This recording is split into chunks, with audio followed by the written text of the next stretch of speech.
Buenas tardes y bienvenidas al MACBA. Hoy continuamos con este curso que cada lunes vamos abordando asuntos que están relacionados con la colección.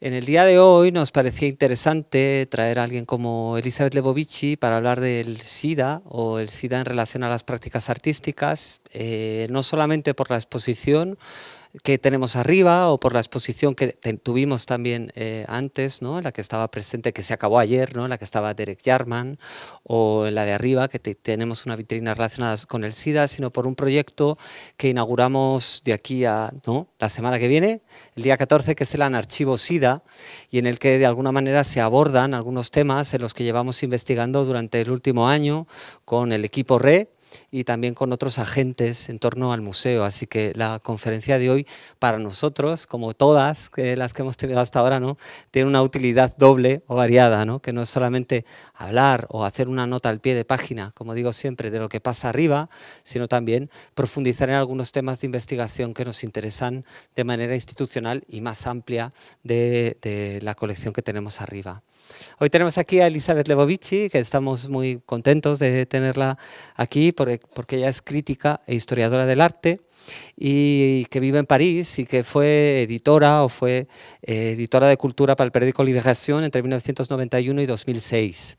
Ella es historiadora del arte y crítica y desde la prensa ha hecho o ha desarrollado un trabajo en los últimos 30 años muy interesante relacionado con un intento de construir una historia del arte que no fuese patriarcal o que respondiese al retrato o al relato hegemónico de la historia del arte, que es patriarcal y heterocentrado, ¿no?, poniendo el foco en su investigación o en sus investigaciones y sobre todo a través de su escritura en distintos catálogos de publicaciones y, como digo, en prensa, poniendo el foco en el trabajo de las mujeres y también poniendo el trabajo de los disidentes sexuales, ¿no?, en relación o construyendo otro relato que contestase a este relato, como digo, hegemónico.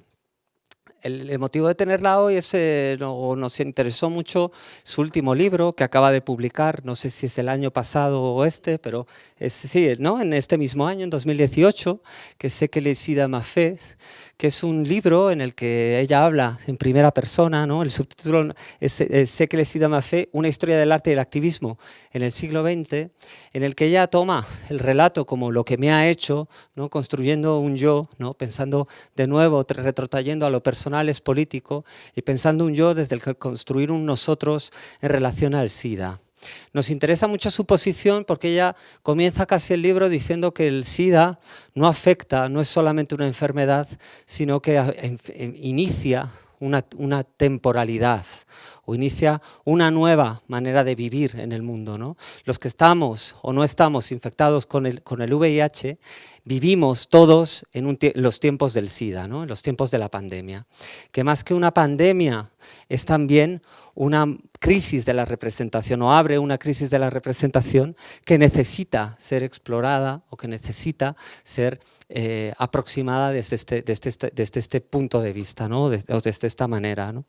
En el libro es que es muy interesante, abre muchos temas que tienen que ver no solamente con el SIDA, sino con formas institucionales de construir la historia del arte, ¿no?, a través de todo el agitprop, toda la propaganda, ¿no?, y este juego de palabras, ¿no?, el propagar de los activistas y los artistas relacionados con la visibilidad de un tabú como era el SIDA, ¿no?, a la vez que el SIDA se propagaba. Ella habla de cómo integrar todos estos materiales dentro de la institución, ¿no?, estos materiales que no fueron pensados como obra, pero que tienen un valor fundamental en la construcción de un relato de la historia del arte, ¿no?, y un relato de la representación de finales del siglo XX hasta la actualidad, ¿no? Además de en el libro se mezclan, o es muy interesante ver cómo se mezclan los trabajos de Zoe Leonard con los de Gang, o Richard Baquier o Mark Morrisroe, ¿no?, con los de ACT UP, ¿no?, haciendo como un relato o varios relatos, porque es una compilación de distintas monográficos y artículos y también ensayos más personales o más en tono de diario, ¿no?, en el libro, ¿no? También, aparte de este último libro, diré que editó l'Intime, ¿no?, en 1998 y es coautora junto a Catherine Gonard de Femme Artiste, Artiste Femme, París de 1880 a nuestros días, ¿no?, publicado por Assange en 2007. Hoy viene a hablar, y os voy a leer un poco de lo que viene a hablar, es en tiempos del SIDA, viviéramos o no con SIDA o VIH, hemos estado viviendo en el SIDA. Esta propuesta alternativa sostiene una posición crítica en el discurso contemporáneo de cualquier museo de arte moderno, incluida la presentación de su colección. Así, al incluir el SIDA en la conversación, el museo podría plantear nuevas preguntas sobre la representación y sus modos de producción. Viniendo de una era previa de Internet y las redes sociales, dicha conversación subraya la necesidad vital de reformular el campo visual, actuando en el intervalo entre arte y vida, hechos y ficción, información y contemplación. Así que, sin más, os dejo con Elizabeth. Elizabeth, muchísimas gracias por estar aquí. Sí. Bonjour. Bonjour. Oups. Ah. Et no puedo hablar espagnol, alors je vais parler français. Donc si vous ne comprenez pas le français, il y a une formidable traduction simultanée qui va être faite en même temps. Je comprends un tout petit peu l'espagnol néanmoins, donc je serais absolument ravie, si vous posez vos questions, d'essayer d'y répondre avec vous. Alors, je suis très contente d'être ici. J'aimerais bien savoir qui vous êtes et ce que vous faites et comment ce sera peut-être intéressant de penser cela tout à l'heure. Et je voulais évidemment remercier Pablo, Alicia et toute l'équipe du MACBA, ainsi que la traductrice, évidemment, qui est en train de traduire mes paroles. Alors, vous savez que cette proposition du MACBA, qui n'a pas été faite qu'à moi, elle a été faite aussi, je crois, à Christine Ross, qui est venue, si je me souviens bien, la semaine dernière. Il s'agissait donc de penser un peu une interaction, une relation entre la collection du MACBA, les œuvres de la collection du MACBA, et, disons, un autre type de temporalité, un autre type de champ que le champ visuel ou que le champ culturel, mais aussi le champ politique, le champ sociopolitique, le champ biopolitique de la production et de l'exposition de ces œuvres. Donc comment, à partir d'un certain nombre d'œuvres réunies, on peut essayer d'entrer en résonance avec le politique. Alors, c'est un peu dans le cadre de ce livre que j'ai publié l'année dernière, ce que le SIDA m'a fait, art et activisme à la fin du XXe siècle, donc qui m'a été proposé de penser ici avec la matière donnée par, si j'ai bien compris, parce qu'ils sont dans la collection, des œuvres de Group Material, de General Idea, de Félix González Torres, de Derek Jarman, de Keith Haring, et puis j'ai aussi pensé à une exposition qui pour moi a été très très importante, que j'ai vue ici au MACBA dans les années 2000, qui était une exposition à la fois faite et en hommage à un groupe qui s'appelait Ready-Mades Belong to Everyone, dont on va parler aussi ici. Et puis comme je suis féministe et que je trouvais qu'il y avait beaucoup de garçons là, j'ai rajouté un peu d'autres artistes, j'ai rajouté Nancy Spero, vous allez voir pourquoi, et j'ai voulu aussi évoquer Fierce Pussy, après tout, qui n'est pas, je crois, dans la collection du MACBA. C'est un groupe activiste issu d'Act Up New York, un groupe de lesbiennes, qui vous verrez pourquoi, est intervenu très, très, très fort dans mon livre et dans ma tête. Mais je me suis dit, après tout, qu'est-ce que c'est qu'une collection ? Qu'est-ce que c'est qu'un musée ? Est-ce que des œuvres qu'on peut télécharger très facilement depuis Internet ne peuvent pas faire partie d'une collection? C'est peut-être une question qu'on peut aussi se poser ensemble tout à l'heure. Voilà. Alors, bon, je me suis retrouvée là et je me suis dit, mais comment je vais pouvoir parler de tous ces artistes? Comment on fait le lien? Comment on met les artistes ensemble et on dit, ben voilà, c'est ça dont ils parlent. Je déteste faire ça. Je n'aime pas du tout faire ça. Par contre, il me semble quand même qu'il y a quelque chose, en tout cas que j'ai eu envie de traiter, qui me paraît tout à fait primordial à la façon dont ces artistes, qui font donc partie de la collection du MACBA, une des questions qui pose très violemment et que l'épidémie du sida a très violemment mis au devant de la scène, c'est la question du rapport entre l'œuvre et son auteur présumé. Je pense que ces artistes ont complètement réarticulé la notion du jeu, de propriété artistique, de ce qui fait le propre de l'art, de ce qui fait un nom propre, de ce qui fait un auteur. Et c'est un petit peu autour de cela que je vais tourner ce soir. On va d'abord écouter Roland Barthes, que vous connaissez peut-être, dont vous avez peut-être lu des œuvres en catalan ou en espagnol.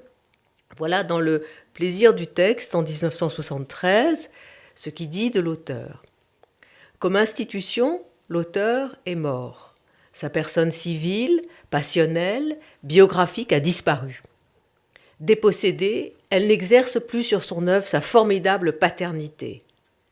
Mais, dans le texte, d'une certaine façon, je désire de l'auteur. J'ai besoin de sa figure comme elle a besoin de la mienne. Et ça, on peut toujours le voir quand on va dans les musées, parce que finalement, à côté de chaque œuvre, il y a toujours cette petite chose qui s'appelle un cartel, toujours cette petite note qui est apposée à chaque œuvre d'art et qui donne quand même le nom de l'auteur, le nom de la personne qui supposément a fabriqué cette œuvre d'art, que ce soit une personne singulière ou une personne collective. Alors, moi, c'est ça aussi qui m'intrigue toujours beaucoup dans une collection, dans un musée, partout dans les musées, il y a immédiatement un rapport de désir, de reconnaissance qui est posé entre l'œuvre, l'auteur et la spectatrice ou le spectateur. Mais l'auteur au masculin, c'est aussi un rapport très patriarcal et il me semble que cette question-là doit être évidemment complètement reposée avec ces artistes dont je vais parler. Alors voilà. Pardon, j'ai oublié de vous passer le texte. Alors voilà, moi j'ai eu envie de prendre comme point de départ un genre artistique assez banal, un genre artistique qui paraît très simple et qui est celui de l'autoportrait. Vous avez ici deux exemples d'autoportraits que j'ai toujours trouvé extraordinaires. À gauche, vous avez un autoportrait d'un artiste français, le Jacques-Louis David, qui a vécu donc avant et après un petit peu en Belgique la Révolution française. Et ça, c'est un autoportrait qui se trouve au musée Pouchkine à Moscou et qui m'a toujours beaucoup intriguée. Parce que, comme vous voyez, d'abord, il s'est complètement représenté de profil. Donc déjà, c'est assez étrange pour quelqu'un de se représenter sans se voir dans un miroir, en voyant uniquement le profil. Et il s'est représenté du bon profil, parce qu'il avait aussi un mauvais profil. Il avait une espèce de chose dans la bouche qui fait que l'autre profil était comme ça, à peu près. Donc il s'est représenté sous son bon profil, et comme vous voyez, il tient un pinceau. Vous le voyez, son pinceau qui est là. Il tient un pinceau où il touche presque son costume.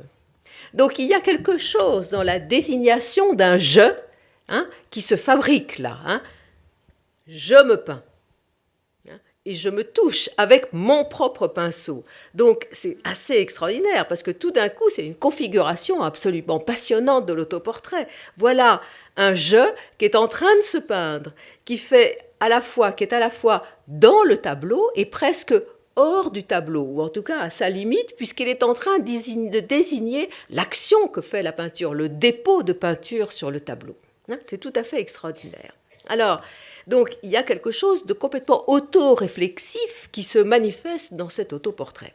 Et vous voyez, c'est un tout petit peu la même chose à droite, avec un tableau qui a un siècle de moins, et qui est de cette extraordinaire artiste italienne qui s'appelle Artemisia Gentileschi, et donc qui, là aussi, représente son je, représente son moi, son autoportrait en allégorie de la peinture. Et vous voyez que là aussi, elle est en train de peindre exactement à la limite. Alors, elle ne se peint pas elle-même, là, en l'occurrence, mais elle peint la limite du tableau. Elle est là encore entre le dehors et le dedans.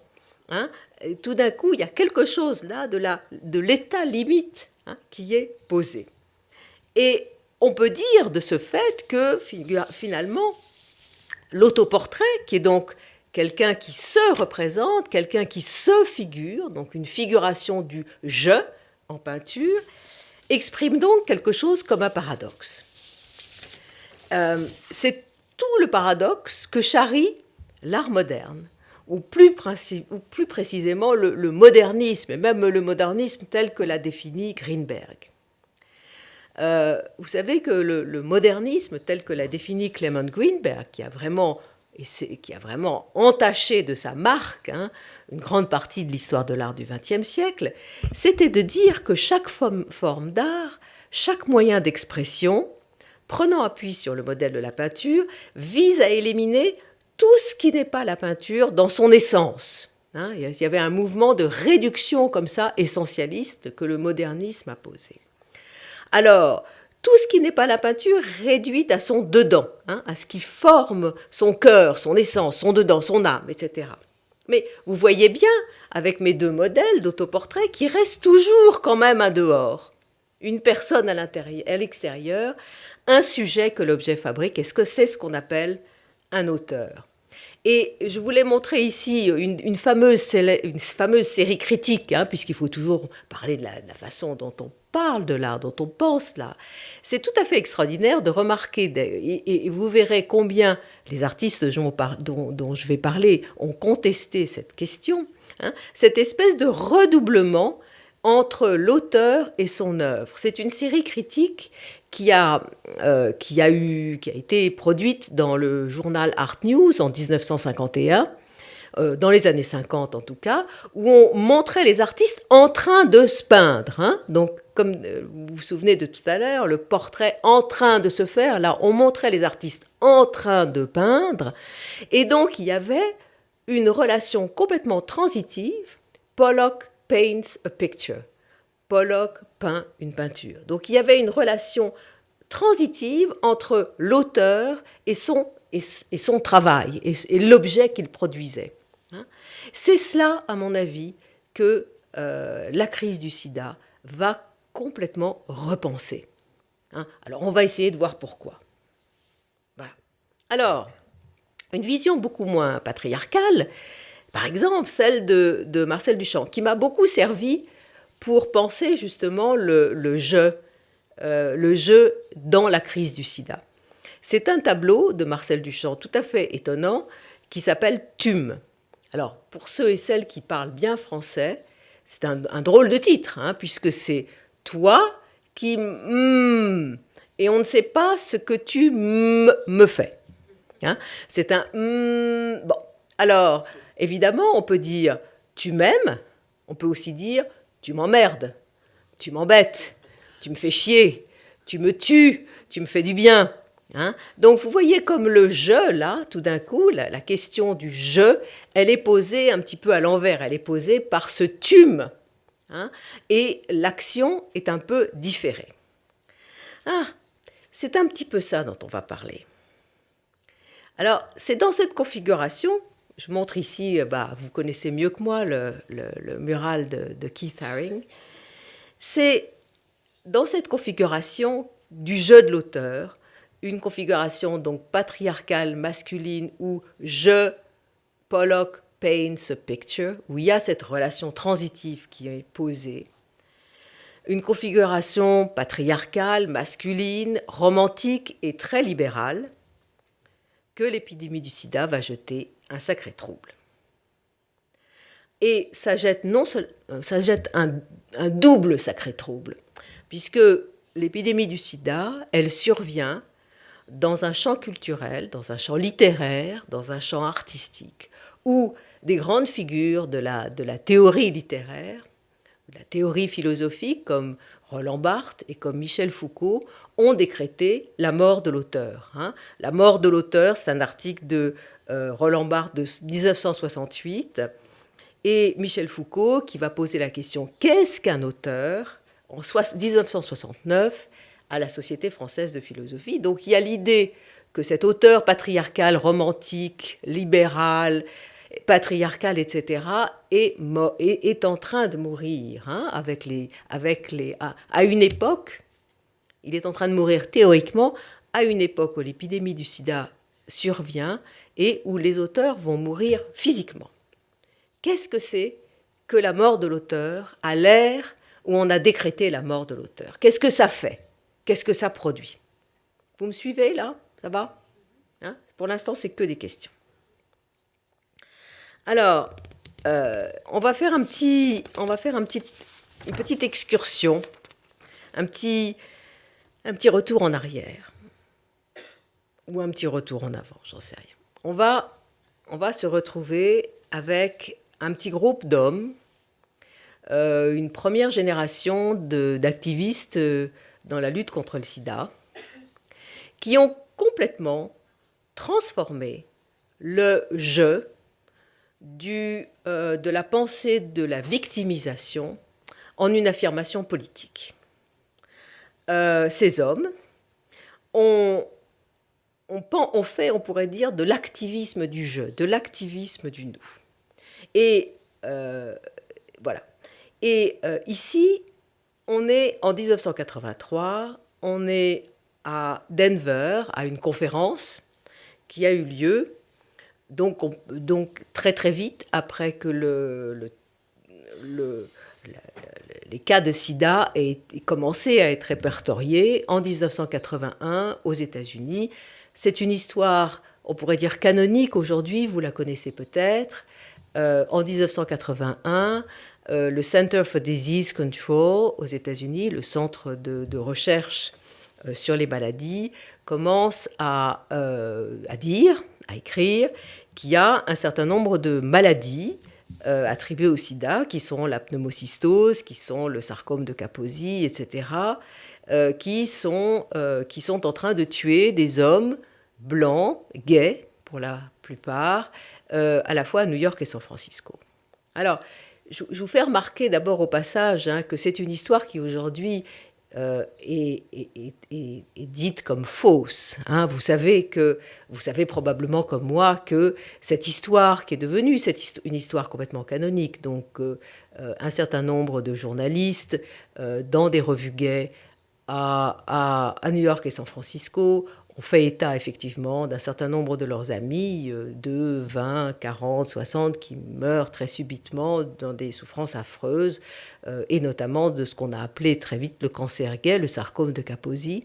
Eh bien, cette histoire-là, vous savez qu'aujourd'hui, elle a été complètement révisée. On s'est aperçu qu'en fait, il y avait eu des cas de sida avant 1981, il y avait des gens qui étaient morts du sida avant 1981. On a d'ailleurs répertorié un certain nombre de gens qui, dans les années 60, étaient morts de maladies opportunistes qui ressemblaient très fort à ce qu'on pourrait appeler le sida. Mais ces hommes ou ces femmes faisaient partie de communautés qui étaient des communautés noires, qui étaient des communautés marginalisées, que leurs pratiques sexuelles étaient aussi des pratiques finalement marginalisées par rapport aux pratiques gays, et que ces gens n'ont pas eu la parole, la voix, la capacité effectivement de produire cette histoire. Une histoire qui a affecté, dans sa version canonique, d'abord des hommes homosexuels blancs, puis des usagers de drogue par voie intraveineuse, puis des immigrants haïtiens, puis des hémophiles, par exemple. Et hier, vous savez, j'étais dans un festival de cinéma, le Cinéfable, un festival de cinéma lesbien à Paris, où on a montré un film, un documentaire très très intéressant sur les femmes et le sida, Women and AIDS, qui est un très bon film, où on montre que dans cette première histoire du sida telle qu'elle a été pensée et telle qu'on la pense encore, avec les hommes gays, les usagers de drogue par intraveineuse, etc., les femmes ont été complètement oubliées. Or, il y avait des femmes bien sûr, il y avait des femmes parmi les premiers cas de sida, et donc la visibilité envoie toujours d'autres personnes dans la visibilité. Et vous savez, ça, c'est des choses qui nous importent, parce que nous, si on est là dans un musée, on est aussi dans une pensée, dans des pensées du champ visuel, et que la visibilité et l'invisibilité, ça a à faire avec cette question du musée. De même, au musée, la visibilité de certaines œuvres au musée renvoie d'autres œuvres dans l'invisibilité, et ça, c'est toujours des questions importantes à connaître. Alors, mais loin de là. Donc, qu'est-ce qui se passe à Denver ? Eh bien, c'est une conférence contre le sida, et tout d'un coup, il y a ces hommes qui disent « Nous ne sommes pas des victimes, nous sommes des sujets politiques, et nous avons des droits. » Et donc voilà une petite carte. 11 personnes avec le sida ont pensé, ont esquissé, ont écrit les principes de Denver, en juin 83. Donc voilà le nom de ces hommes, hein, qui sont les hommes qui sont sur la photographie, pardon. Hein. Et ces hommes-là, voilà ce qu'ils disent. Ils disent « Nous condamnons ceux qui tentent de nous étiqueter comme victimes, terme qui implique la défaite. Et nous nous considérons seulement occasionnellement comme patients, thème qui sous-tend la passivité, l'impuissance et la dépendance envers les autres. Nous sommes des personnes avec le sida. We are people with AIDS. Donc tout d'un coup, on n'est plus des victimes, on est des sujets, on est des personnes. On est des personnes avec le sida. On vit avec le sida. On n'est pas des morts du sida. Et alors, ils vont édicter toute une série de principes qui vont révolutionner, là encore, le rapport que les médecins vont avoir avec leurs patients. Donc, nous revendiquons d'être impliqués à chaque niveau des prises de décision sur le sida, d'être inclus dans tous les forums sur le sida, à statut égal avec les autres participants. Nous avons droit à des informations complètes sur tous les risques et procédures médicales, nous avons le droit de choisir nos modalités de traitement ou encore de refuser de participer au test sans pour autant mettre notre traitement en péril ainsi que de prendre des décisions averties. En gros, qu'est-ce qu'ils disent ? Tout d'un coup, se dresse, face au pouvoir médical, un contre-pouvoir du « je ». Vous voyez, on est peut-être très loin de l'autoportrait, mais c'est le portrait qui dit « je ». Tout d'un coup, voilà que se dresse un « je », le jeu des malades qui sont des experts de leur maladie, qui disent au pouvoir médical, qui disent au laboratoire, qui disent au gouvernement, j'en sais autant que vous. Mon savoir est aussi important que le vôtre. Et c'était vrai, évidemment.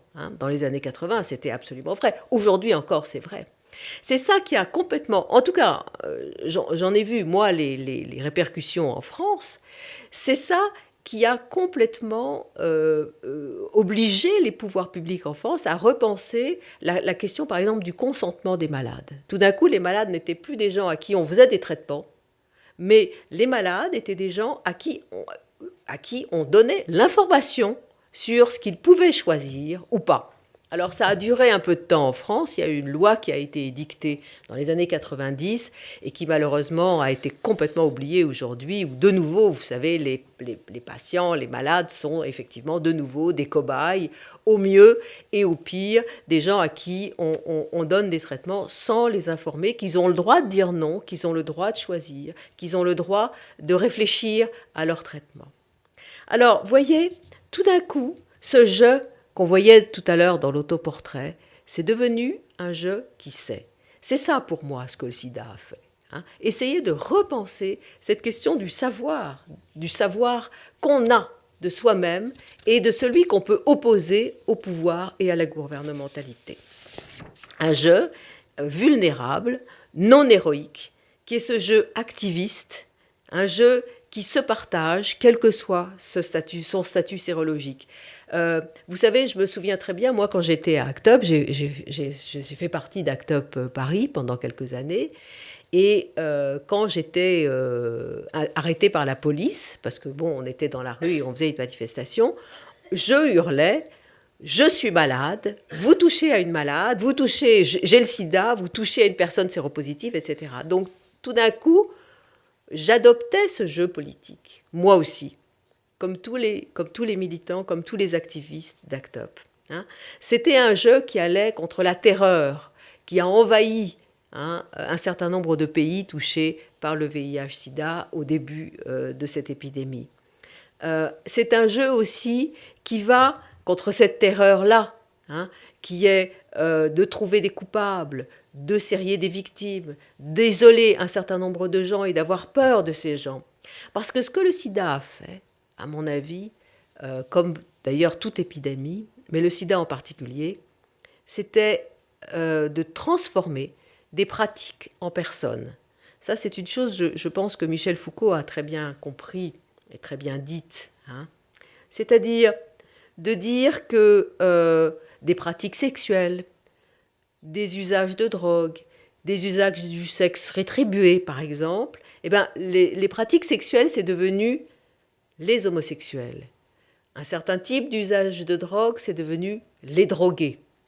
Un certain type d'utilisation du sexe contre de l'argent, c'est devenu les putes. Et vous voyez, cette transformation des pratiques en personnes, ça a donné the man who gave us AIDS. Les homosexuels nous donnent le sida. Les homosexuels sont contagieux. Les homosexuels, on doit les invisibiliser. On ne doit pas les montrer. Donc là, il y a cette transformation très intéressante. Alors que le groupe de Denver dit « Nous sommes des personnes, nous ne sommes pas des victimes, nous ne sommes pas des coupables, nous sommes des personnes et nous sommes des sujets », là, on voit aussi comment, de l'autre côté, un monde transforme des pratiques en personnes et effectivement les accuse, les rend coupables et veut les oublier, ne pas les négliger, ne pas les voir, surtout ne pas les voir.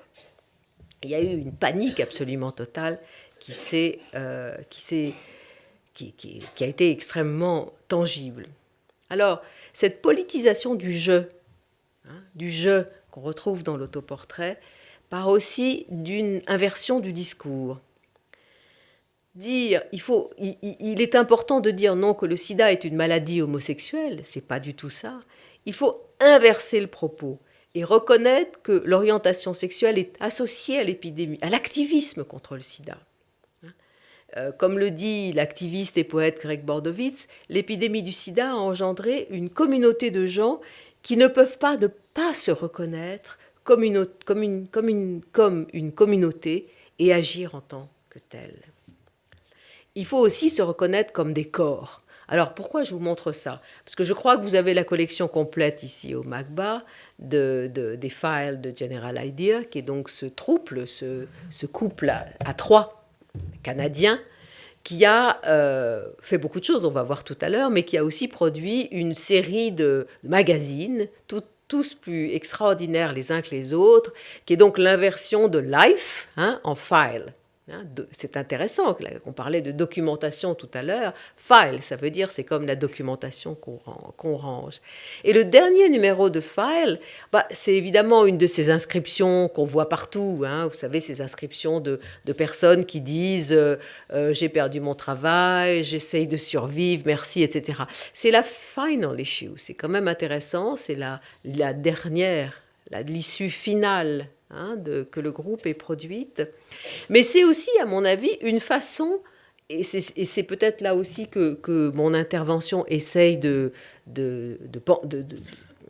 penser quelque chose à ce niveau-là, c'est aussi essayer de penser la question du jeu, évidemment comme celle d'un corps, mais d'un corps qu'on donne à voir d'une façon qui n'est peut-être pas la façon canonique dont on donne à voir les corps dans les arts visuels. Dans les travaux que je vais vous montrer, qui font donc presque tous partie de la collection du MACBA, en tout cas qui ont été montrés au MACBA, vous ne verrez pas beaucoup de figuration de corps. Vous allez voir d'autres façons de faire penser le corps, de faire sentir le corps. Et quand quelqu'un dit à cette écriture, on sent l'écriture qui racle le carton, le bout de carton, le bout de papier sur lequel elle est écrite, et cette écriture qui parle de survie, qui dit j'ai plus rien, etc., etc. On sent aussi des corps, à mon avis. Et c'est ça que je trouve très intéressant aussi dans ce que le sida a pu faire finalement à l'art. C'est aussi essayer de repenser complètement la question du corps et peut-être la penser de façon pour la donner à sentir comme des affects et pas seulement comme des figurations canoniques comme vous avez vu tout à l'heure Artemisia Gentileschi ou David. Ça va là? Oui? Bon. Dormez pas encore? Non. Bon. Alors, parce que aussi abstraite que soit une œuvre, elle est habitée par un corps. Pas seulement le corps de l'auteur, mais d'autres corps. Alors, vous avez ici une œuvre qui s'appelle Sujet à discrétion et qui, comme vous le voyez, est une série de 3 photographies qui sont identiques de la mer en Méditerranée. Et puis, à côté de chacune de ces photographies, il y a 3 petites étiquettes, 3 petits cartels. Je vous parlais des cartels tout à l'heure. Et il se trouve que je les photographie à la maison, donc les photos sont très mauvaises. Mais vous voyez que les cartels, donc les petites explications, les notes qu'on met à côté des œuvres, eh bien, elles nous donnent des explications assez contradictoires ici. Vous voyez donc qu'il y en a une, celle de gauche par exemple, qui est anonyme et qui représente la mer en Méditerranée vue générale. La deuxième photographie, elle est signée par quelqu'un qui s'appelle Philippe Thomas. Et du coup, c'est un autoportrait vu de l'esprit. Et c'est un multiple. Et la troisième, elle est signée par moi. Et c'est aussi un autoportrait vu de l'esprit. Alors, c'est vraiment intéressant parce qu'on se dit, ah oui, quand une photographie n'a pas d'auteur, tout d'un coup, ça devient presque une espèce de vue objective de la mer, par exemple. Et tout d'un coup, quand on met un nom, par exemple le mien, eh ben, la photographie de la mer, elle devient ma vision de la mer. Tout d'un coup, une sorte de vision subjective, puisqu'elle est associée à quelqu'un, de la mer. Et donc, effectivement, la même image, quand on y met d'autres corps, tout d'un coup, elle change de sens. Alors voilà, c'est ça un petit peu que instaure le travail de Philippe Thomas. Puisqu'on est chez moi, ça, c'est l'intérieur de mon livre. C'est la 3e et la 4e de couverture. C'est un projet donc de mes copines, de Fierce Poussy, qu'ils ont mis donc la couverture du livre est là, et c'est l'intérieur de la couverture. C'est la 3e et la 4e de couverture. Et dans ce projet, il y a le corps de mon livre. Là, tout d'un coup, il s'agit d'un autre corps. C'est le corps de mon livre qui est enchâssé par cet extraordinaire texte qui ne peut pas se lire comme on lit d'habitude un livre, c'est-à-dire comme ça, mais il faut vraiment sauter par-dessus le livre et continuer. Et qu'est-ce qu'il dit ? Qu'est-ce qu'il dit ce texte ? Il dit « If he were alive today, he'd be standing next to you. If she were alive today, you'd be texting her right now. If he were alive today, he'd be going grey. If they were alive today, I wonder what pronoun they'd be using. » Donc, vous voyez, c'est toute une série de phrases qui réactualisent complètement toutes ces personnes, tous ces corps qui ont disparu. S'il était là, il serait à côté. Si elle était là, elle serait là. Si cette personne était là, elle serait une personne trans et quel pronom elle aimerait choisir. Etc. S'il était là, il fumerait une cigarette. Si elle était là, elle... Et donc, tout d'un coup, il y a cette espèce de... Vous voyez le corps, là, les corps des morts du sida, les corps des gens qui vivaient avec le sida et qui ne sont plus là. Tout d'un coup, ils reviennent par la beauté de ces phrases. Ils reviennent par le texte, ils reviennent par l'écriture, ils reviennent par l'affect. Je crois que c'est très important de montrer comment on peut effectivement penser les corps sans montrer les corps.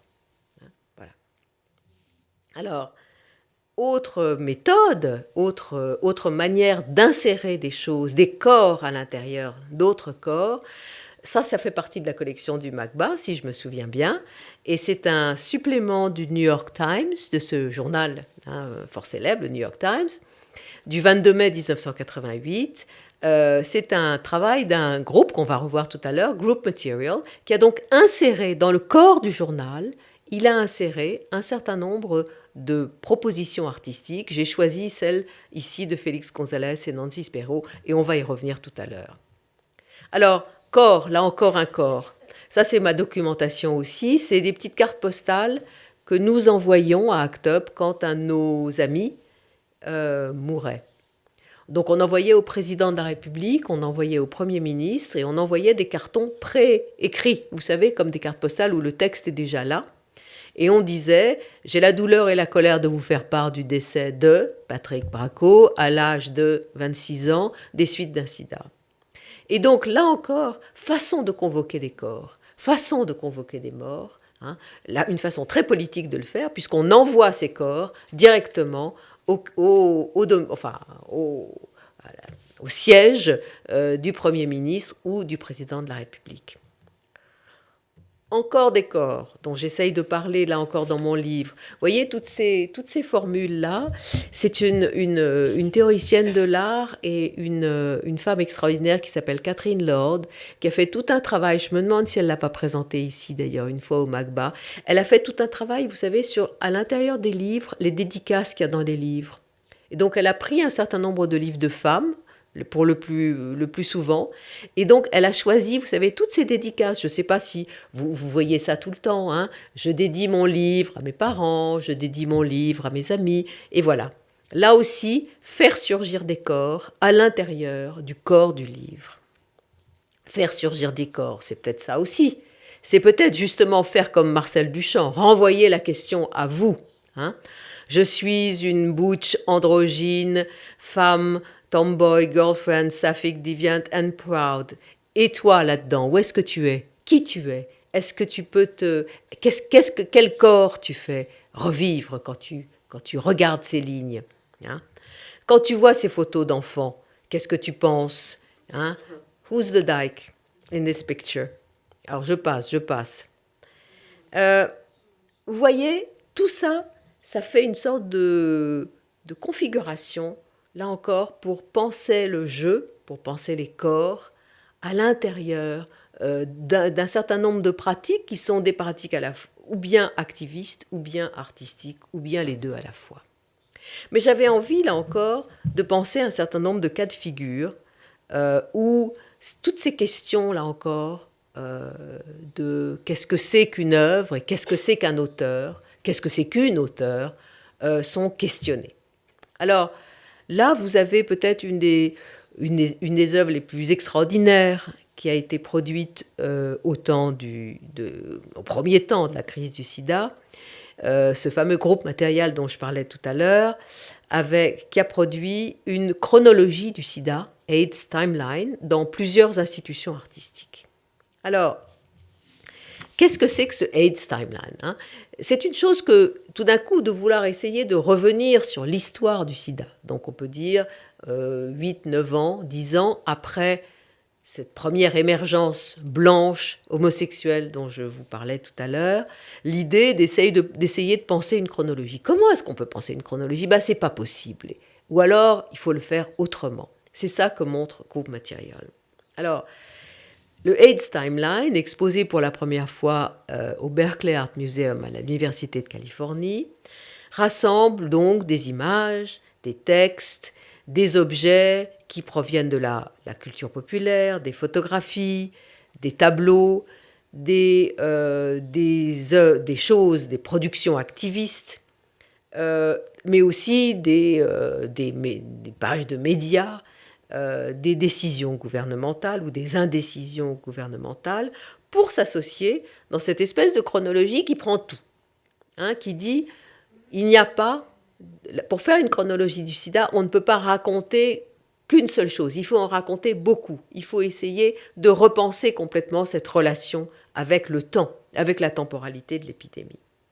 Et ce qui est très intéressant aussi, c'est que cette chronologie, elle est à l'envers, c'est-à-dire que, vous savez, le sens de la lecture, généralement, on lit de gauche à droite, on lit des textes de gauche à droite. Et bien là, elle commence à droite et elle finit à gauche. Et donc, c'est comme si on commençait en 1989 et qu'on terminait en 1981. En tout cas, il y a cette idée de prendre la chronologie à l'envers. Et puis, dans cette AIDS Timeline, comme on le voit ici dans son autre version au Whitney Museum of American Art en 1991. Ce sont toujours les mêmes œuvres, mais elle a été réactualisée au Whitney. Vous voyez qu'il y a en gros 3 registres. En tout cas, il y en a 2 importants qui sont divisés par une longue barre noire. Vous la voyez, la barre noire, où il y a les années. Hein? 1981, 1982, 1990, etc. Bon, on la voit. OK. Alors, il y a le registre d'en dessous et le registre d'au-dessus. Et donc, théoriquement, en dessous, il devrait y avoir le nombre des morts, le nombre des séropos, le chiffre des fonds publics pour la recherche, toutes les statistiques, on pourrait dire, à la fois gouvernementales et les statistiques de la recherche. Hein? Mais c'est pas possible de ne montrer que des statistiques. Des statistiques, c'est rien par rapport à la personne, justement. Et les statistiques, en plus, c'est influencé par d'autres, comme nous l'ont montré beaucoup de gens qui se sont intéressés à l'histoire des sciences. Les statistiques, ça n'est pas objectif, c'est complètement subjectif. Hein. Par exemple, on voit par exemple que quand l'acteur Rock Hudson déclare qu'il est malade du sida, eh bien, à partir du moment où dans les journaux, Rock Hudson fait ce coming out, hein, il dit « je suis malade, je dois aller me soigner à Paris ». L'administration du gouvernement de Reagan, qui était président des États-Unis à l'époque, est très embêté parce que Rock Hudson est une grande vedette. Et donc, il donne plus d'argent au budget pour la recherche. Alors que le même gouvernement Reagan voulait couper les fonds pour la recherche sur le sida. Bon, le simple fait que Rock Hudson déclare dans les médias qu'il est malade, tout d'un coup, ça oblige le gouvernement à augmenter ses budgets. Et on voit donc que comment tout ça est absolument lié. C'est-à-dire que les représentations médiatiques, les statistiques, l'activisme, tout cela forme un monde très complexe qui interagit. Hein, et ce monde n'est pas isolable. On ne peut pas isoler les statistiques des autres choses. On ne peut pas isoler la recherche des médias de la façon dont les médias la présentent. On ne peut pas isoler les représentations médiatiques de ce qui se passe dans le monde des arts ou dans le monde culturel. Et donc tout ça, ça fait que ces deux registres pénètrent l'un sur l'autre. Et qu'on voit aussi que les œuvres d'art, les productions culturelles qu'il y a sur le deuxième registre, en fait, elles interagissent avec le premier. Alors, il y a deux choses évidemment qui sont importantes, c'est qu'on voit bien que d'une part, Groupe Material n'est pas l'auteur de toutes ces œuvres. Hein. Il a d'ailleurs, Groupe Material, le groupe d'artistes, des 4 artistes à l'époque, qui a réuni ces œuvres dans une exposition, n'a pas fabriqué ces œuvres. Hein. Ils les ont collectées, ils les ont réunis, ils les ont rassemblés, ils les ont exposés. Donc c'est des artistes curators, comme on en voit tant aujourd'hui, qui tout d'un coup vont être des curators, mais des curateurs activistes aussi, qui vont donc essayer de produire une confusion. Et de produire une confusion entre quoi et quoi ? Notamment entre le champ des facts et le champ des figures. Vous voyez que j'ai essayé de vous expliquer qu'il y avait une interaction entre la pseudo-objectivité des statistiques et la pseudo-subjectivité des tableaux qu'on voit dessus. Et que tout ça, en fait, est véritablement en interaction. Pardon. Donc, la question de l'auteur, là, elle se pose véritablement en tant qu'un jeu qui tout d'un coup devient multiple et dont on voit effectivement que ce jeu n'est jamais seul, hein, puisque tout ça interagit les uns avec les autres. Alors, dans l'exposition, il y a donc Félix González Torres, qui est à l'époque membre de ce groupe Material, l'artiste cubain vivant à New York, d'origine cubaine, Félix González Torres. Il y a aussi Nancy Spero que j'ai eu envie d'ajouter, parce que là, elle, justement, elle a effectivement travaillé sur la question du corps et la question de la langue.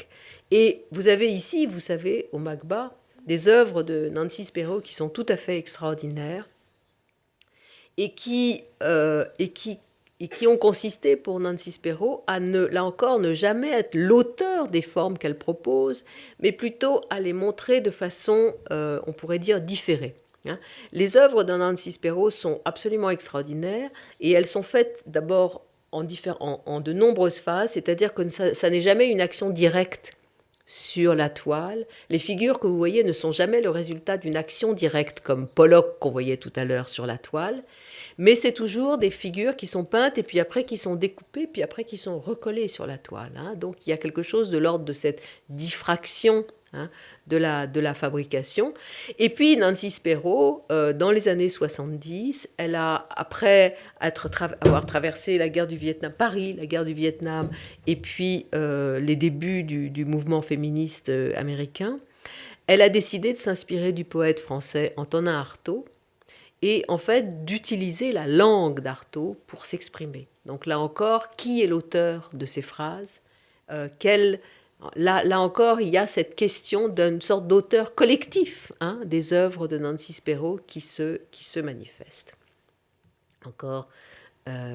Encore l'idée magnifique, là encore, de ce timeline de group material. Vous voyez comment il se présente donc physiquement. Vous voyez comment, là encore, ce qu'on pourrait dire des reproductions d'œuvres, des reproductions de photographies, des reproductions médiatiques, va se mélanger à un certain nombre de déclarations quant à la prévalence de l'épidémie d'un certain nombre de statistiques.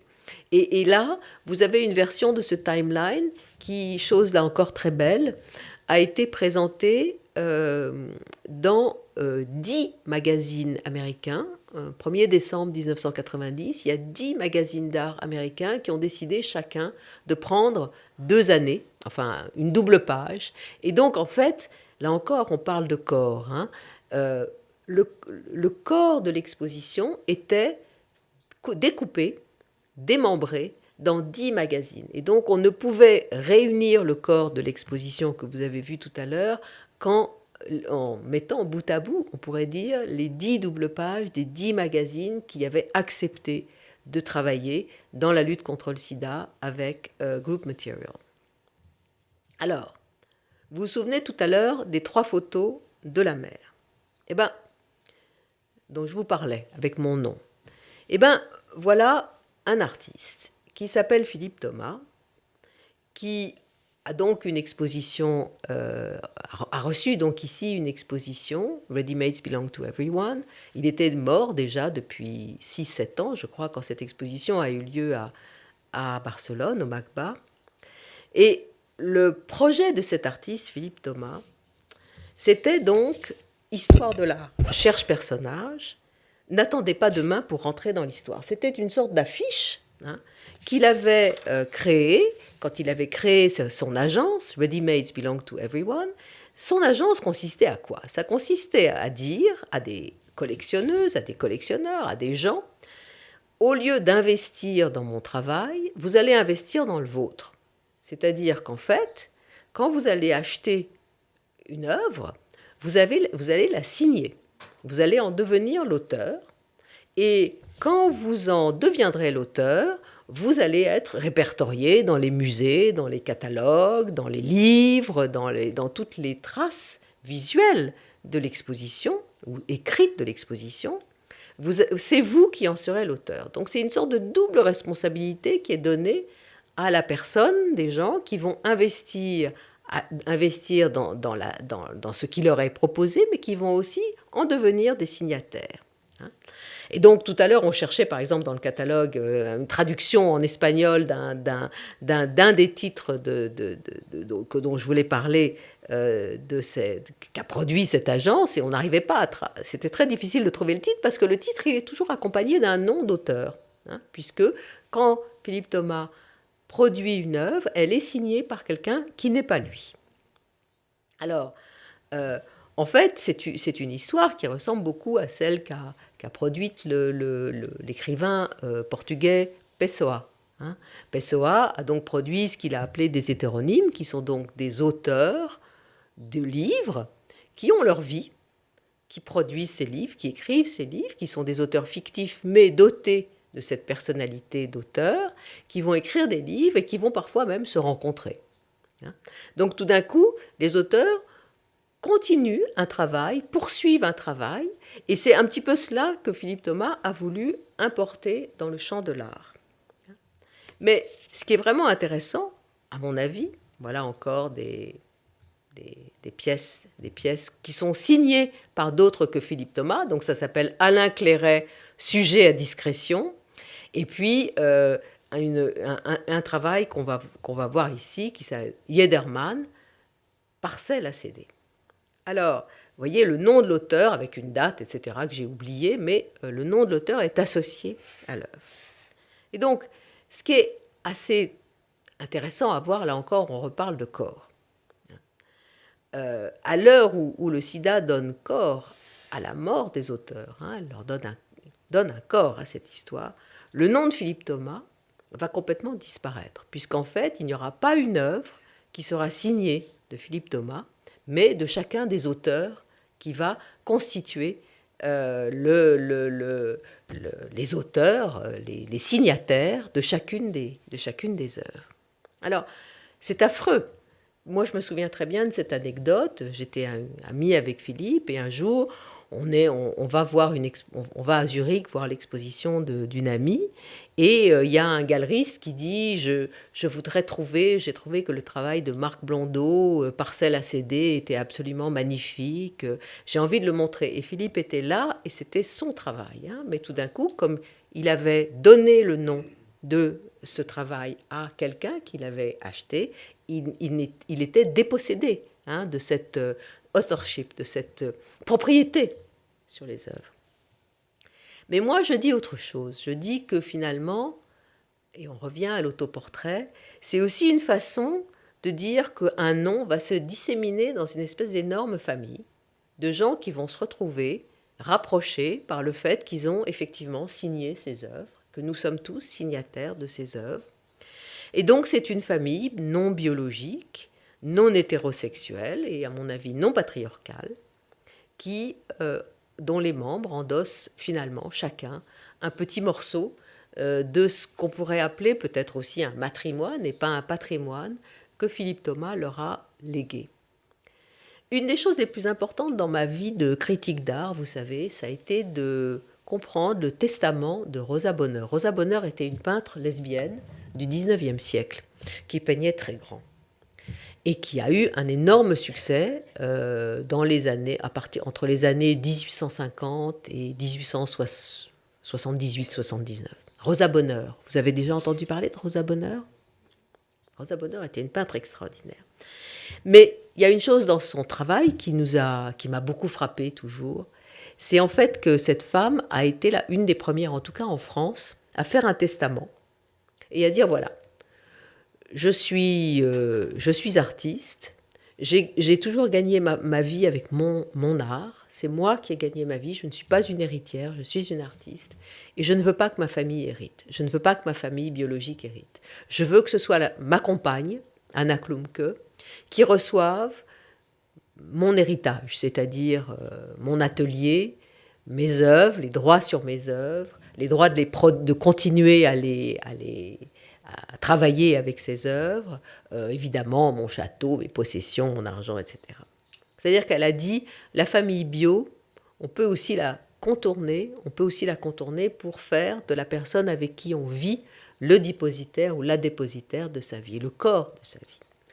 Et Philippe Thomas, il fait un peu ça avec ses noms d'auteurs. Donc vous voyez, là encore, on est loin de l'autoportrait, mais quel type d'autoportrait on produit, hein, quand tout d'un coup, il y a cette disparition effective de quelqu'un et que cette disparition effective nous lie. C'est ça que j'ai envie de dire. Alors, on va passer vite. Et alors, ce qui nous lie encore beaucoup, moi, c'est cette œuvre extraordinaire du même Philippe Thomas, toujours l'agence Ready-Mades Belong to Everyone. En 1900, Philippe Thomas est mort en 1996, et cette agence qu'il avait ouverte, donc qui proposait à ces personnes de devenir des acteurs et des actrices de l'histoire de l'art en signant ses œuvres, et cette agence qu'il avait créée en 1988, il l'a fermée en 1993. Mais il l'a fermée et il l'a aussi donnée en héritage au MAMCO de Genève. Et alors, il y a un truc très paradoxal, donc voilà ce qu'on voit, voilà ce qu'on voit.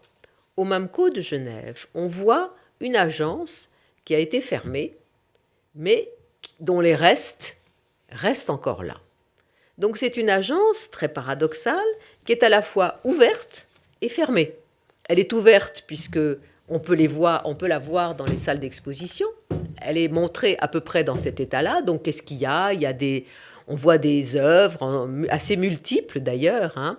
D'autres qui sont emballées, d'autres qui sont dans des cartons. Tout ça est donné à voir, hein. Vous voyez, on les voit là, par exemple aussi. Là, elles sont exposées, donc il y a des photos qui sont là. Mais il y a toujours cette idée qu'effectivement, c'est comme si une agence avait arrêté de fonctionner et qu'elle était figée finalement dans son image de fonctionnement, de prête à fonctionner, mais c'est fini, ça ne marche plus.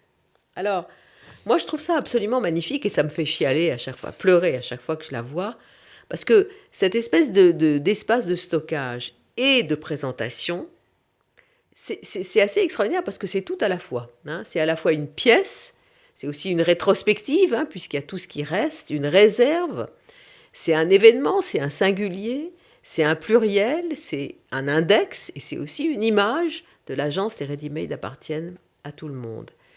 Elle est ce qui reste, elle est ouverte et fermée, elle est disponible, indisponible, elle est absente, elle est présente. Et donc, en fait, c'est un rapport, je trouve, à la mort des auteurs, là encore, que je trouve assez magnifique, puisque c'est ce statut de ni ouvert, ni fermé. Ce moment où, finalement, ce moment de suspens, où le corps ne s'appartient plus. J'ai envie de rapprocher cela de quelque chose de beaucoup plus dramatique, qui est une des, on pourrait dire, des performances hein, qu'on produite plusieurs fois, performances activistes qu'on produite plusieurs fois, là encore ACT UP à New York, et un groupe en particulier qui s'est occupé de ça, qui s'appelait les Marys. Il se trouve que les Marys, la Mary que vous voyez là, c'est un bout de Fierce Pussy que vous avez vu tout à l'heure. C'est l'idée, c'est cette question des enterrements politiques. C'est ce moment où un certain nombre d'activistes, suivant l'activiste David Wojnarowicz, ont décidé que leur mort, que leur enterrement serait aussi un acte politique. Et donc, ils ont demandé à chaque fois, il y en a eu 4, ils ont demandé à chaque fois que, en fait, leur cercueil soit promené ouvert, c'est-à-dire avec leur corps visible, hein, dans les rues de New York pour l'un, dans les rues de Washington pour l'autre, et que, effectivement, tout d'un coup, on continue on continue de montrer hein, ce qui ne devait pas être montré, bien sûr, hein, ces cercueils avec le visage des cadavres, mais aussi on continue, on laisse ouvert finalement quelque chose qui appartenait en propre à la volonté de quelqu'un qui voulait finalement prolonger sa vie au-delà de sa mort, prolonger son corps au-delà de sa mort. Et cette question du ouvert-fermé, cette question du dernier allumé-éteint, me paraît quelque chose aussi qui va complètement brouiller, troubler, remettre en cause les limites de ce que c'est qu'une personne, hein, de ce que c'est qu'un jeu, de ce que c'est qu'un autoportrait, de ce que c'est qu'une figuration, de ce que c'est qu'un corps ouvert, fermé, allumé, éteint, disponible, indisponible, désirant, au-delà du désir. Alors, autre question qui me paraît très intéressante et qui se lie là encore à l'autoportrait et à la notion d'auteur. Bien sûr, une des œuvres de la collection du MACBA, le sans titre de Félix González-Torres. Ces œuvres sont toujours sans titre, avec des petites guillemets comme ça, et puis après, parfois, elles sont pas sans titre, mais elles sont toujours sans titre. Lorsque...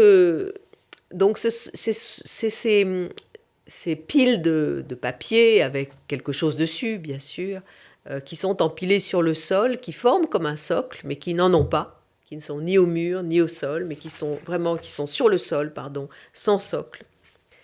Qu'est-ce que ça produit ? Eh bien, ça produit une chose qui me paraît liée, Félix González-Torres, là encore, et Philippe Thomas. Vous vous souvenez des 3 photographies ? Là, ce sont des stacks, ce qu'il appelle ces stacks de papier, qui forment comme ça des colonnes et où les spectateurs, spectatrices sont invités à prendre un des papiers, à emporter avec eux un des papiers, ne pas les garder, à les prendre, là encore. Ce que je trouve très intéressant, là encore, et c'est là aussi, je pense, quelque chose que le sida a obligé à repenser. Je vous disais la notion d'auteur, mais je vous disais aussi la notion d'œuvre unique et d'œuvre multiple. C'est très intéressant. Des 3 photographies de Philippe Thomas, qu'est-ce qui est unique, qu'est-ce qui est multiple, hein ? Pensez que chaque œuvre est unique parce que, par exemple, la mer qu'on a vue tout à l'heure, j'en signe un exemplaire. Mais il y a d'autres personnes qui en ont signé un exemplaire, et donc c'est devenu leur œuvre. Donc, qu'est-ce qui est unique, qu'est-ce qui est multiple ? Ici, qu'est-ce qui est unique ? Est-ce que l'œuvre, c'est une feuille de papier ? Ou est-ce que c'est 1000 feuilles de papier ? Est-ce que c'est les 1000 feuilles de papier quand tout le monde les a pris ? ou est-ce que c'est les 1000 feuilles de papier qui restent encore à produire pour renouveler l'œuvre? Qu'est-ce qui construit le propre de l'œuvre dont on parlait tout à l'heure? Eh bien, ça aussi, c'est une question qui se repose complètement avec ces années 80-90. Il n'y a pas d'original et de reproduction, il n'y a pas un original dont les autres morceaux de papier seraient des reproductions. D'ailleurs, ce ne sont pas des reproductions, mais ce sont des œuvres uniques semblables les unes aux autres. Donc tout d'un coup, il y a quelque chose là qui se passe qui est tout à fait important et original. Et ce qui est intéressant, c'est que Félix González Torres liait cet état-là, cet état qui n'est ni unique, ni multiple. Il faut trouver un autre terme, ni original, ni reproduction, ni ouvert, ni fermé, là encore. Voilà ce qu'en disait Félix González Torres. Il disait I feel this particular installation is about vulnerability, about having nothing to lose, about the possibility of renewal through the recontextualization of each piece every time it's taken by the viewer. It's also a comment on the passage of time and on the possibility of erasure and disappearance. It is about life and its most radical definition or demarcation, death. Like all art, it is about leaving this place for some other place, maybe better than this place. La vulnérabilité, c'est-à-dire que quand l'unicité, l'originalité de l'œuvre est mise en cause, quand la question du temps, l'idée de la disparition est mise en jeu par l'œuvre et par l'œuvre et ce qu'elle fait à ses auteurs, tout d'un coup, il y a quelque chose, là encore, de cette vulnérabilité qui vous est communiquée. C'est quelque chose qui fonctionne non seulement par reconnaissance, mais aussi par affect, par émotion. Toutes ces émotions-là, Félix González Torres essaye de vous la passer, de vous la faire comprendre. De faire comprendre le passage du temps, de faire comprendre la question de la disparition, non pas en figurant quelque chose, non pas en montrant des corps, mais en montrant des opérations qui permettent de repenser les corps. Alors, quand justement, par exemple, il fait un portrait, quand il fait un portrait, d'abord, ce n'est pas un corps, ça n'est pas une figuration, c'est un portrait de quelqu'un qui se met là-haut, tout là-haut sur le mur, comme les Stax étaient sur le sol. Et c'est un portrait qui est fait de dates et d'un certain nombre de noms, qui est posé donc à la limite entre mur et plafond. Et là, vous avez ici donc un portrait qui est une sorte de biographie, comme vous vous souvenez tout à l'heure du truc de Group Material. C'est un portrait qui est comme une biographie où on a choisi un certain nombre de noms, par exemple Porch Swing, Hair, Homestead Act, 1982. Et qu'est-ce que ça nous apprend? Ça nous apprend à faire quelque chose de très étrange, parce que quand on voit ces dates et ces noms, tout d'un coup, on désapproprie, on désidentifie le portrait de la personne. Et tout d'un coup, il y a quelque chose comme une invention collective qui se fait, mais aussi une distance collective qui se produit. Alors, vous avez par exemple le plus connu, puis je vais aller vite, parce que je crois que je dépasse tout à fait mon temps de parole.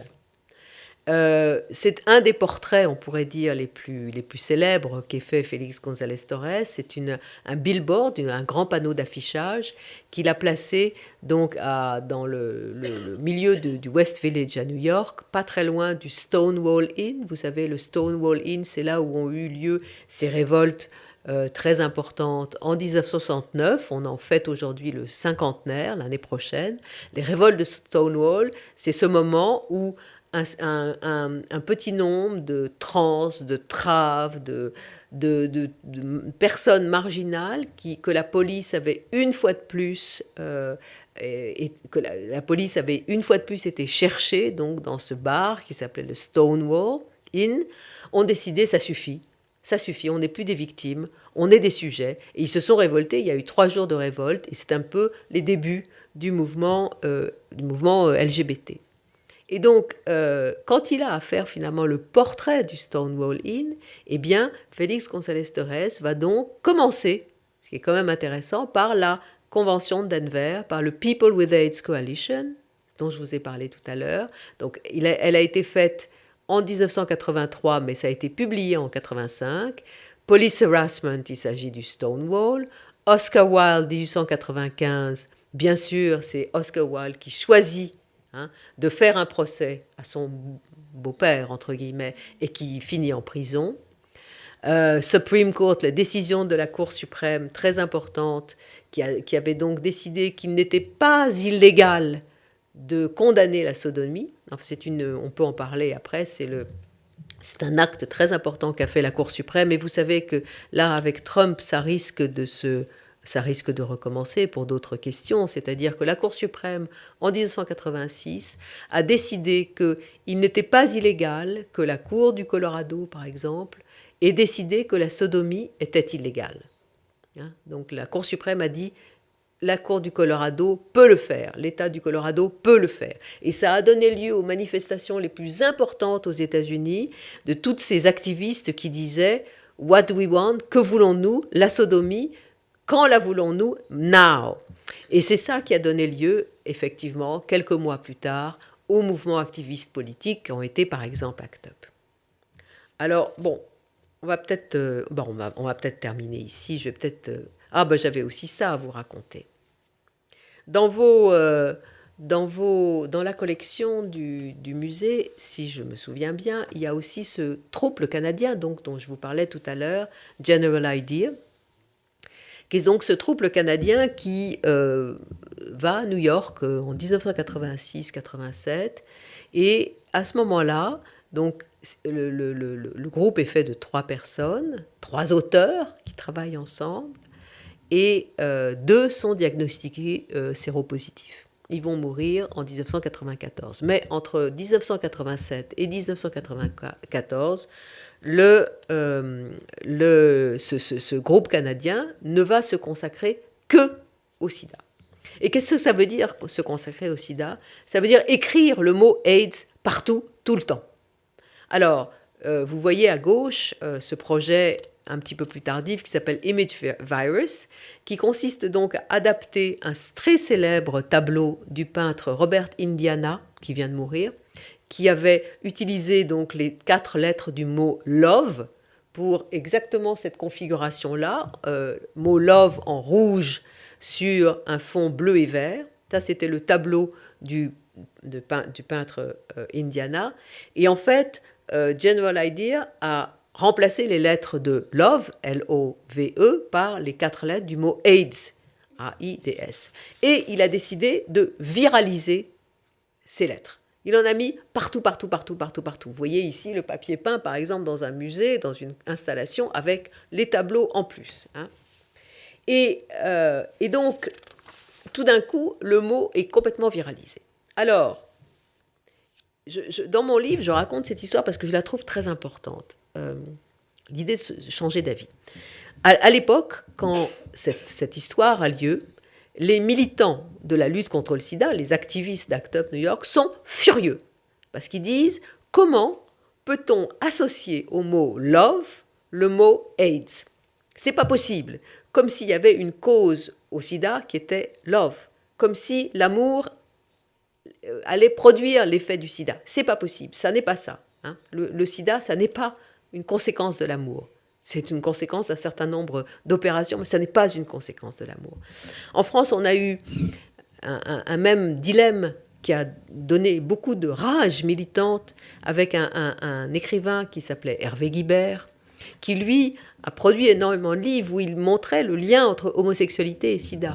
Comme je vous ai dit tout à l'heure, c'est pas comme ça qu'il faut faire les choses. Et ça produisait beaucoup de controverses. Mais dans ces histoires, ce qui est le plus intéressant, c'est les controverses. Et donc la personne qui avait le plus écrit contre cette association du mot love et du mot AIDS, c'est ce fameux Greg Bordovitz dont je vous parlais tout à l'heure. Et Greg Bordovitz, quelques 30 ans après, il écrit un livre sur cette œuvre. Il écrit un livre sur cette Image Virus et il dit, en fait, je me suis complètement trompé. J'ai tort. En fait, ce qui est magnifique avec ce projet, c'est qu'en fait, il a vidé le mot de toute signification. Qu'est-ce que c'est un AIDS ? C'est un acronyme, ça n'est rien d'autre. C'est rien, c'est 4 lettres, c'est rien du tout. Et en répétant toujours ce mot, tout d'un coup, il devient vide, complètement vide.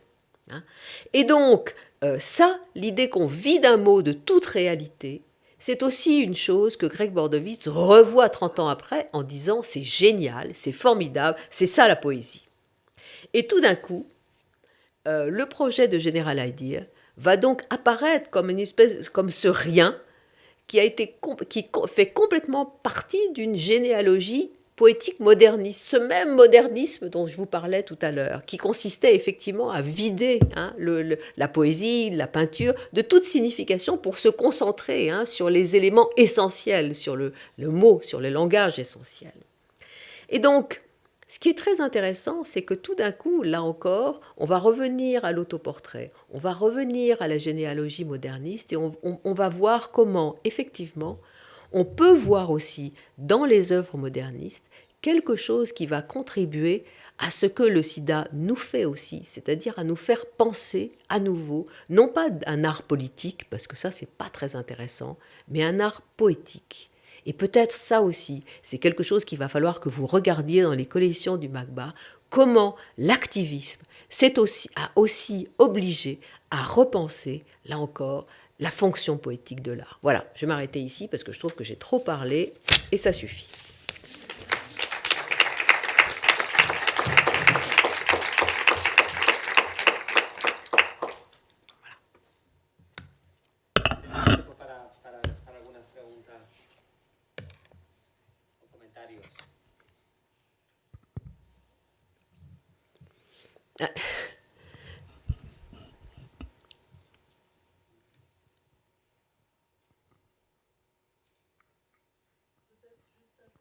Oui.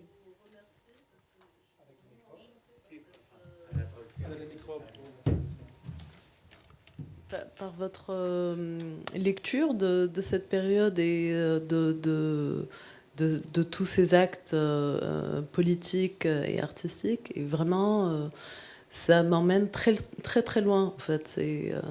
Et c'est un superbe clin d'œil à la collection du MACBA. Merci. Merci beaucoup. Je sais que c'est dur de réagir comme ça, quand on est tout d'un coup... merci, en tout cas, ça me fait vachement plaisir. C'est dur de poser des questions, je comprends.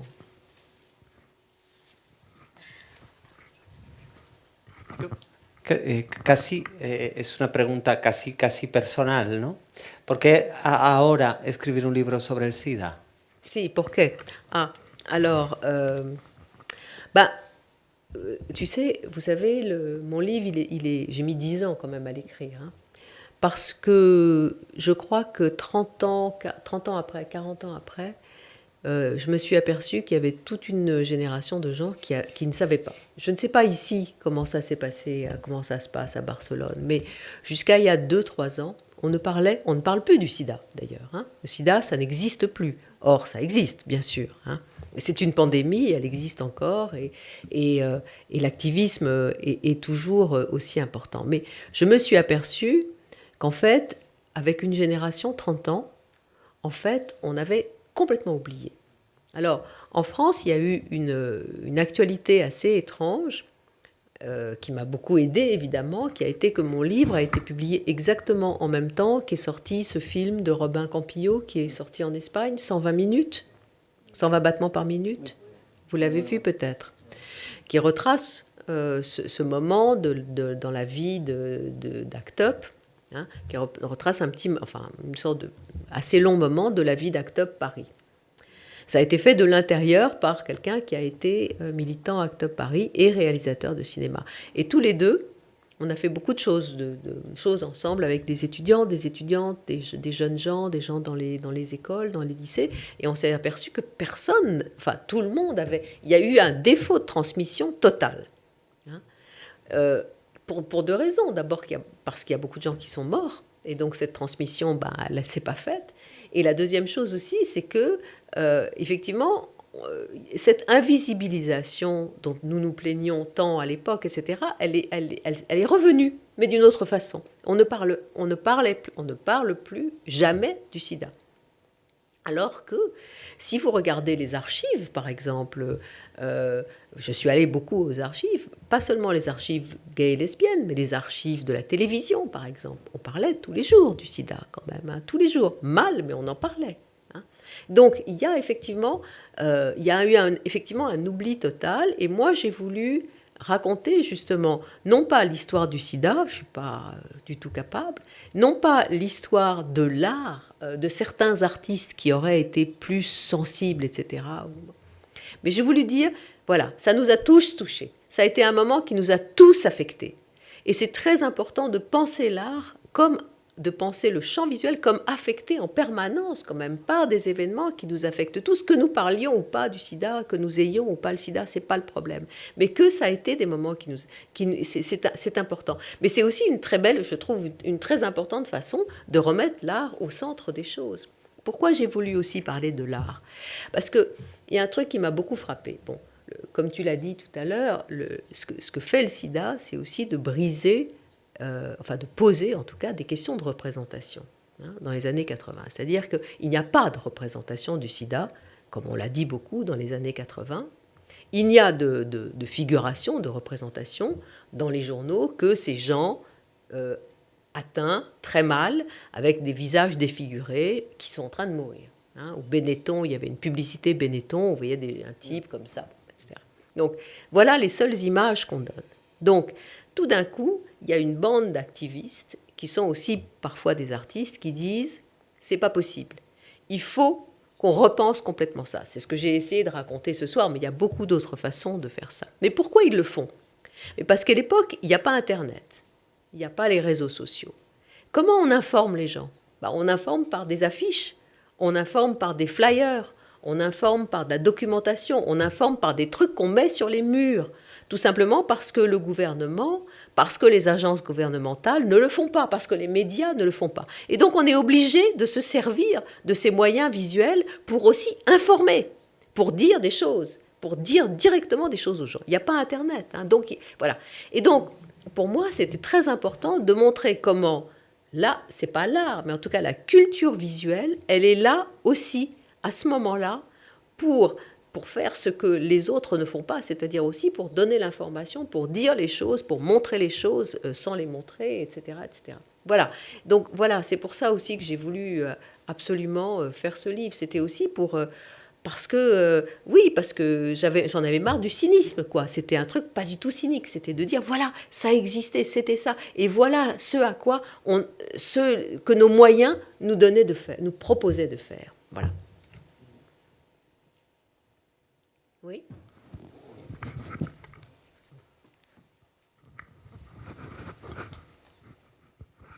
A mí me llamó mucho la atención esta idea de ni propio ni ajeno, lo del autor, ¿no? La muerte del autor y tal, sí. En relación a la idea de lo neutro en Barthes, ¿no? Sí. Y la muerte de la representación también ahí. Esa asociación quería dejarla como... Y la pregunta más personal también, al ritmo de Pablo, es preguntarte, hoy, ¿cuál sentís que son las urgencias que marcan la agenda del arte contemporáneo?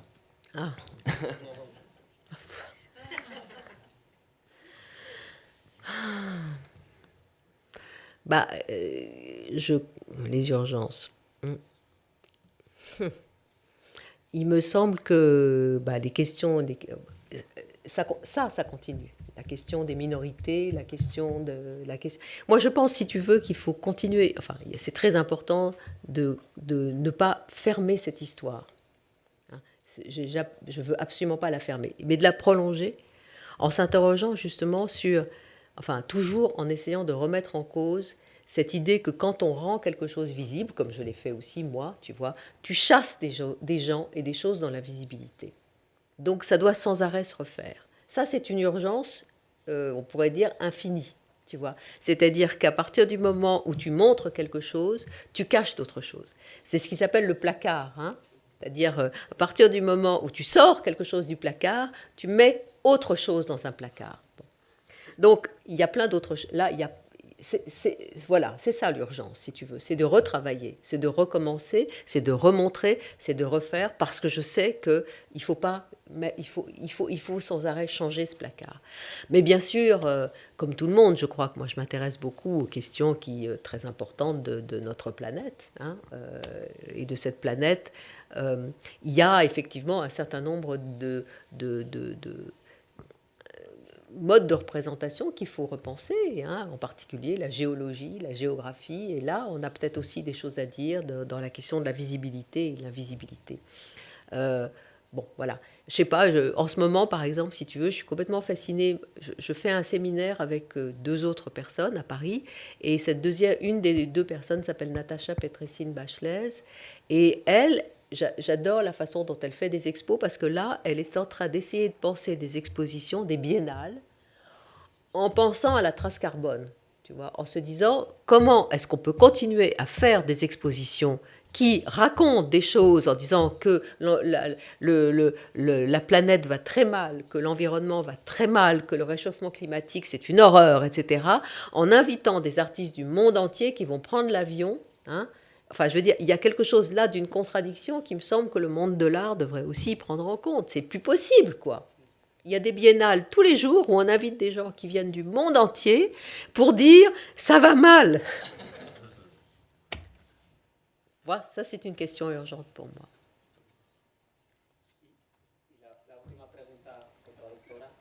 Sí.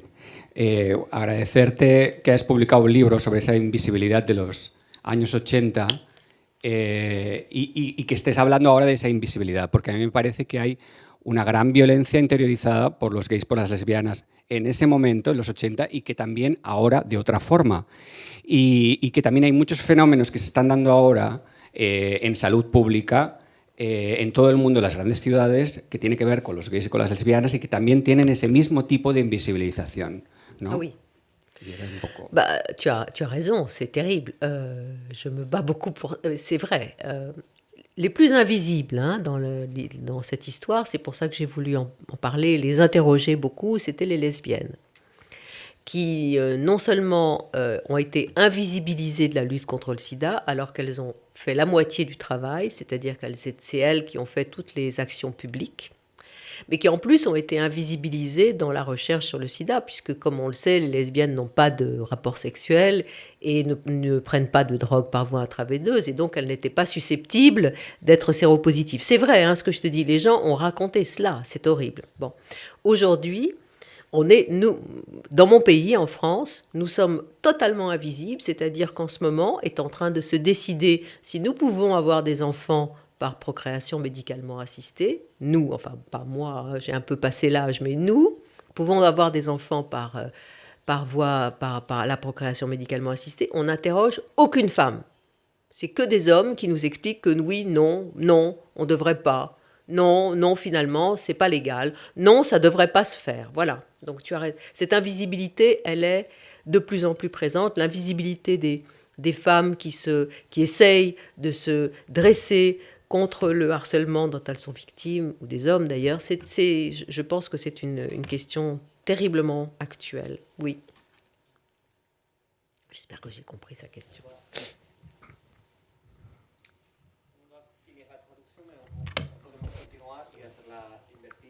Ah. Oui. If you want, I Alors, can speak English. Je peux la faire en français et en espagnol Ah. tout de suite, en même temps. C'est au sujet, parce que j'ai une petite déception chaque fois que je vais voir des choses sur le sida. Oui. C'est qu'il y a vraiment beaucoup de choses qui sont en train de se passer, Oui. mais on n'en parle pas. Une d'elles, c'est la PrEP, Oui. qui, je crois, est un peu un tabou dans le monde de l'art par les artistes qui traitent ce sujet, parce que ça a à voir avec l'industrie pharmaceutique. Et ça, dans notre pensement, parfois, les grandes compagnies pharmaceutiques, c'est les mauvais. Et il y a, je crois, un débat qui est intéressant à ce sujet, qui n'est pas facile du tout, mais que je sens absent absolument des institutions culturelles. Tu as raison. Alors, je pose peut-être la vas-y, question rapidement en español. Vas-y. Simplemente para saber por qué no se habla de la PrEP, que es un tema que es importante, que es un tratamiento profiláctico, y quizás porque tiene que ver con las industrias farmacéuticas, que en teoría son los malos, pues no se habla de esto hoy en día en las instituciones culturales. Tu as raison. Je ne sais pas comment on pourrait traiter de la PrEP. La PrEP, il faut la prendre.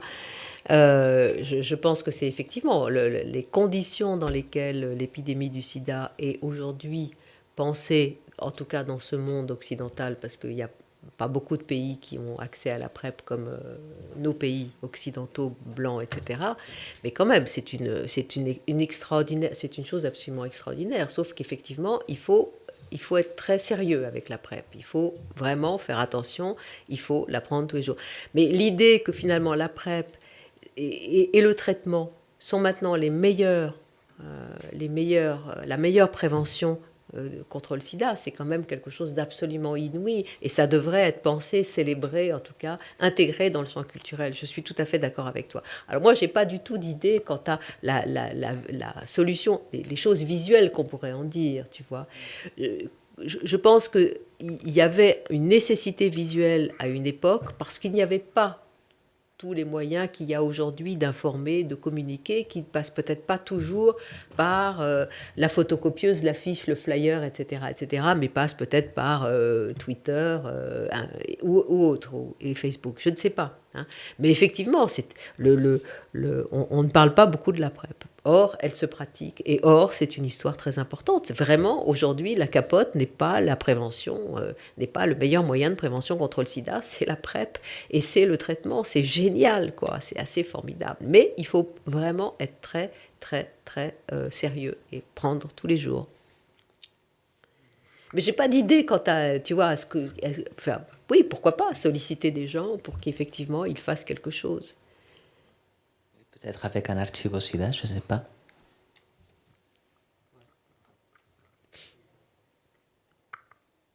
Mais tu sais, c'est aussi une grosse controverse, parce que les vieux acteurs, les anciens acteurs de la lutte contre le sida, les vieilles associations, comme ACT UP d'ailleurs, n'ont pas très envie de parler de la PrEP.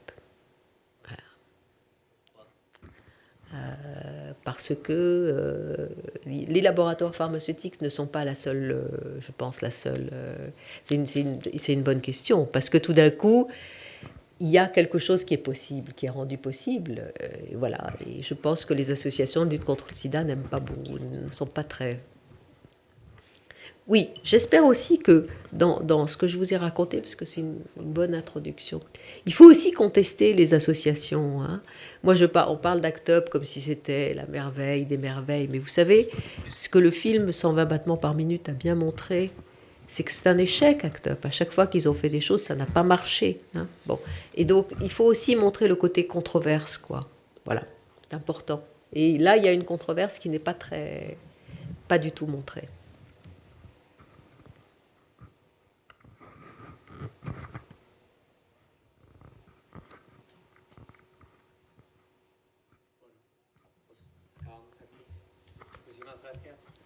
Muchas gracias.